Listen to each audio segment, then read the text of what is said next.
ఒకప్పుడు రవీంద్రనాథ్ ఠాగూర్ గారు రైలు ఎక్కితే చిన్నపిల్లాడినే కదా, ఫుల్ టికెట్ ఎందుకు లేని హాఫ్ టికెట్ కొనుక్కున్నారు. కొనుక్కున్నప్పటికి ఆయన ఫుల్ టికెట్ కొనుక్కోవలసిన ఏజ్, కానీ హాఫ్ టికెట్ కొనుక్కుని ట్రావెల్ చేసి తండ్రి దగ్గరికి వెళ్ళారు. వెళ్ళి డబ్బులు ఇచ్చారు. తండ్రి లెక్క చూసుకుని అన్నాడు, ఇంత డబ్బు రాదుగా, ఇంత డబ్బు ఎలా మిగిలిందన్నాడు. నాన్నగారు నేను హాఫ్ టికెట్ కొనుక్కున్నాను.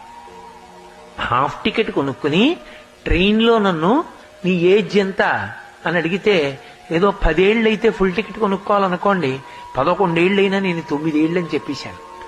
రైల్వే టీటీఈ నన్ను కనిపెట్టలేకపోయాడు. నేను హాఫ్ టికెట్ తో ఇంటికి వచ్చేసాను నాన్నగారు, డబ్బులు మిగిలి అన్నాడు. దేవేంద్రనాథ్ ఠాగూర్ ఏమీ మాట్లాడలేదు.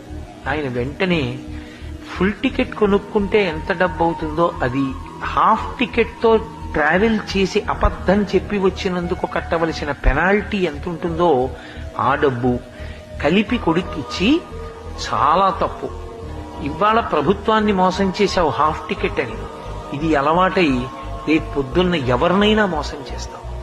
నాకు కావలసింది ప్రయోజనకరమైన కొడుకు తప్ప అబద్ధాలు చెప్పి డబ్బు సంపాదించే కొడుకు నాకు అక్కర్లేదు.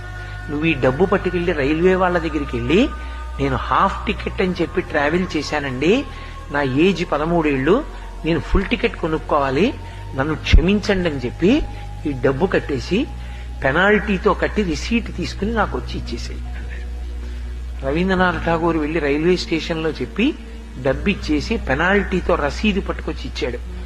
ఆనాటి నుంచి రవీంద్రనాథ్ ఠాగూర్ గారి జీవితంలో అబద్ధం చెప్పి రూపాయి సంపాదించడం అన్న మాట ఇంకా ఆయన జీవితంలోకి వెళ్ళలేదు.